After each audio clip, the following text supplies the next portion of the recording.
Hello everyone, welcome back to my YouTube channel. तो हम series continue कर रहे हैं हमारे पीजीटी कॉमर्स क्वेश्चन के लिए, जो कि सोली बेस्ड होंगे हमारे पीजीटी कॉमर्स एग्जाम के लिए। तो हम स्टार्ट करते हैं अच्छा वीडियो। तो इसमें लिखा है a trader transfer 20% of his profit to the general reserve on the basis of which concept. Okay, तो ये फर्स्ट ऑप्शन ही हमारा कंजर्वेटिज्म। देखो आंसर्स के जस्ट नीचे ही लिखे हैं, मैंने बताया था आपको। यहाँ पे पॉइंट ये नहीं है कि हमें क्या चीट करके लिख रहे हैं कि नहीं लिख रहे हैं। पॉइंट ये कॉन्सेप्ट समझ में आना चाहिए। एग्जाम जब होगा तो एग्जाम देना, अभी फालतू में कुछ वो नहीं करना है, टेंशन स्ट्रेस नहीं लेना है। जो नहीं आता है फटाफट देखो और दिमाग में रखो, ठीक है। A3 हमारा कैश फ्लो से है, हम बताया था मैंने आपको कि फर्स्ट वाला है डिस्क्लोजर से, सेकंड वाला हमारा इन्वेंट्री से, थर्ड वाला कैश फ्लो से।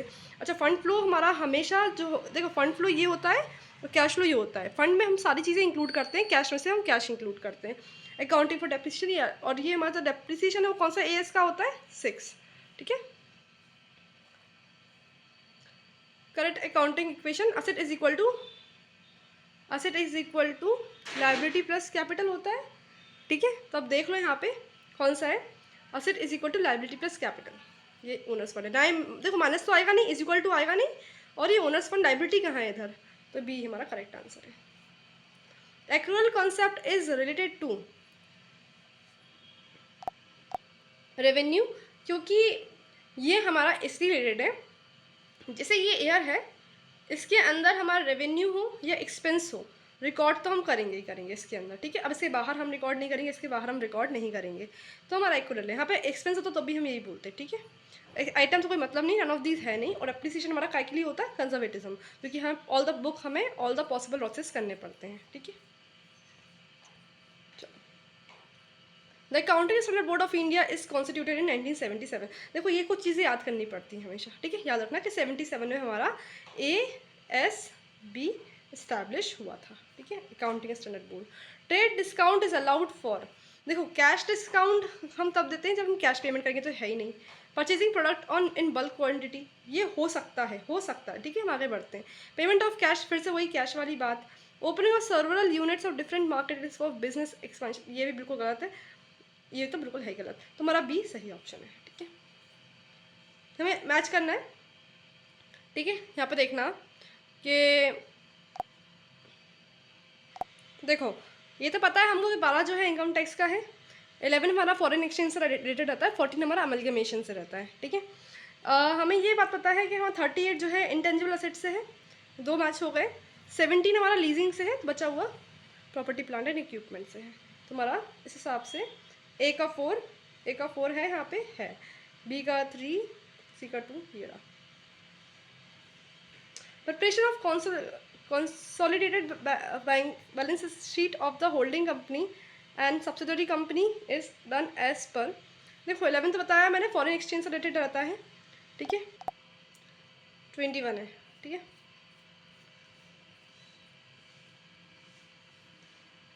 Interest on loan taken for the purchase of fixed asset is, देखो ये फिक्स्ड एसेट हमने लाने के लिए कोई भी खर्चा किया हो, कोई भी, मतलब इसका खुद का अमाउंट, इसका लोडिंग अनलोडिंग के चार्जेस, इसका कोई भी खर्चा, इसके लिए हमने इंटरेस्ट भी दे दिया हो तो भी हम कैपिटलाइज करेंगे, इसको डेप्रिशिएट करेंगे। क्या करेंगे?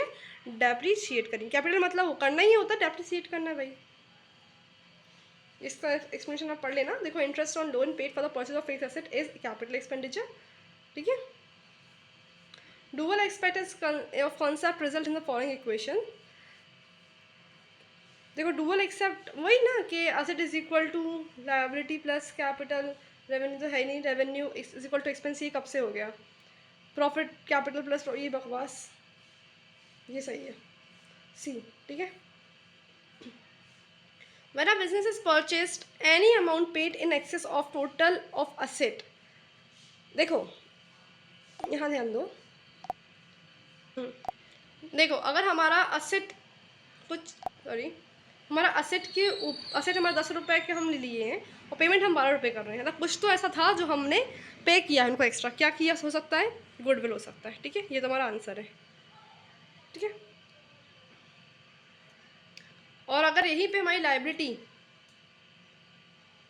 लाइबिलिटी होती 10 रुपये, हम पे करते लाइबिलिटी के लिए एक्स्ट्रा 12 रुपये, मतलब कहीं ना कहीं हमारी लाइबिलिटी ज़्यादा थी, तो हम ये कह सकते थे इसको कैपिटल रिजर्व, ठीक है। आगे बढ़ो। What is the underlying concept that support the immediate recognition of the estimated loss? देखो हमने पता ना कि कुछ भी कर लो, लॉस सारे कवर कर लो। अभी हमने पता ना लॉस तुरंत रिकग्नाइज करो और प्रॉफिट हम तब वो करो जब आए। लॉस तुरंत कर लेना चाहिए, तो हम इसे बोलते हैं कंजर्वेटिज्म। ठीक है, तो अब यहाँ पर तो है नहीं, दिख नहीं रहा मुझको मैचिंग है कंसिस्टेंसी, तो प्रोड्यूस हमारा सही ऑप्शन है। ठीक है, D.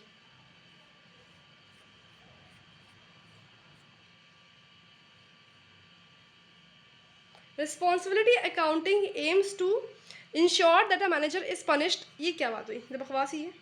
Ensure that cost become the responsibility of the specific manager, ये हो सकता है। Allocate cost the all areas of business, नहीं। Reduce the cost that a department incurs, नहीं, ये काम नहीं है। इंश्योर करता है that the cost become the responsibility, देखो रिस्पॉन्सिबिलिटी है, रिस्पॉन्सिबिलिटी है, बात खत्म।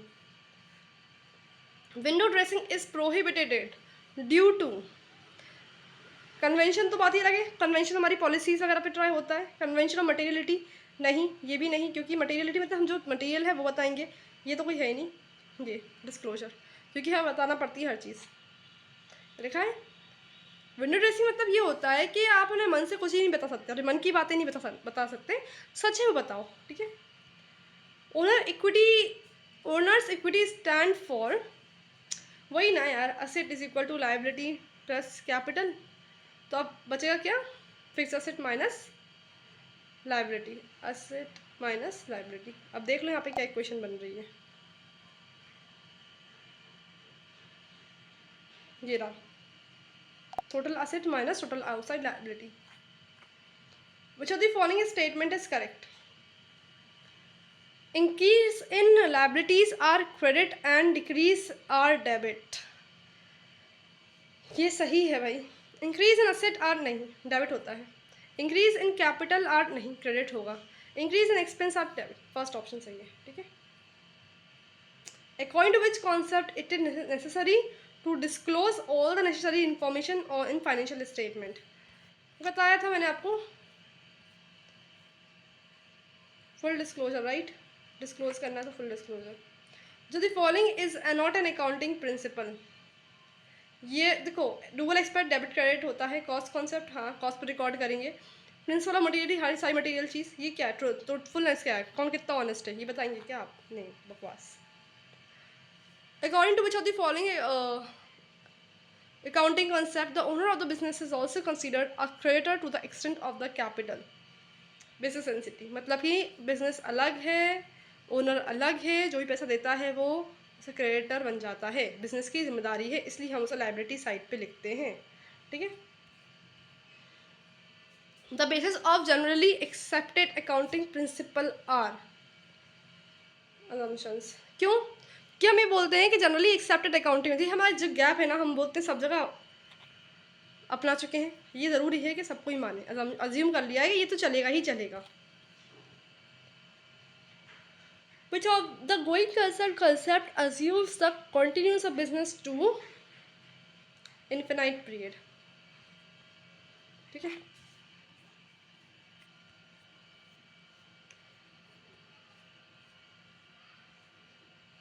Capital accounts comes under which concept?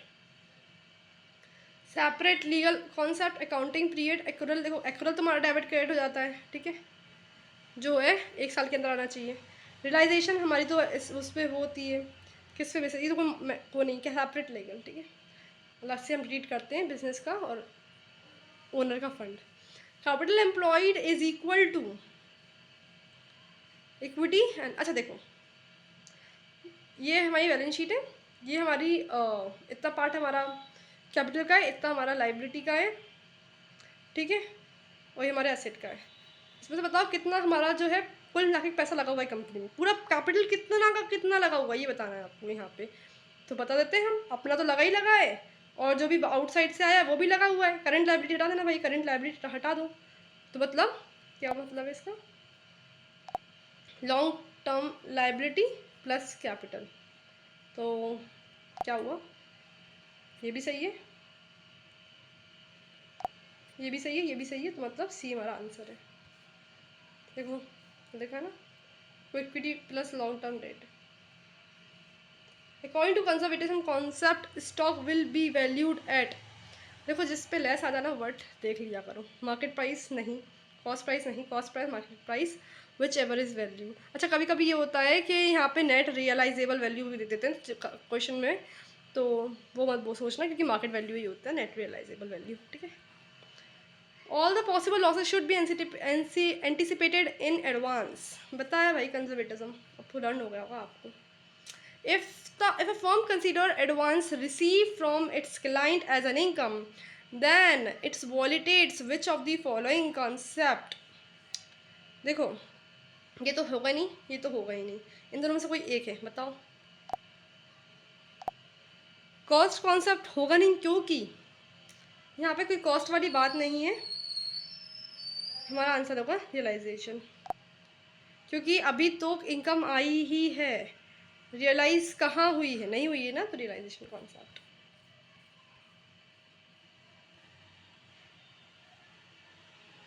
Asset of a business means, अरे ये तो बहुत सिंपल है ना, liability plus capital. Accounting equation is based on, बताया था मैंने आपको, asset is equal to capital plus liability, dual debit credit. अच्छा पता है ना आपको कि एसेट का बैलेंस डेबिट होता है, इन दोनों का बैलेंस क्रेडिट होता है। The accounting concept where business separate, ये तो पता है ना, ज़रूरत भी नहीं होती पूरा पूरा क्वेश्चन पढ़ने की, कभी कभी इतने ईजी लगते हैं, लेकिन ये तो फिर स्टार्टिंग है, बाद में आपको क्वेश्चंस आएंगे बहुत टफ टफ, अमलगेमेशन से कंसोलिडेटेड सब्सिडरी, पूरा ही डीप क्वेश्चंस जो होते हैं हमारे वो सारे आ जाएंगे, ये तो मतलब बेसिक है। Accounting rule, procedure and method should be observed alike and should not be changed from year to year. This is called accounting convention of consistency। भाई जब चेंज नहीं हो रहा है ये लिखा है नॉट बी चेंज, तो बस कंसिस्टेंसी रही है। तो आज के लिए इतना ही, फिर आप लोग ध्यान रखिए, सब्सक्राइब करिए if you want more videos about it, जो भी कमी लग रही है मुझे बताइए, अपना ध्यान रखिए, हैप्पी स्टडिंग।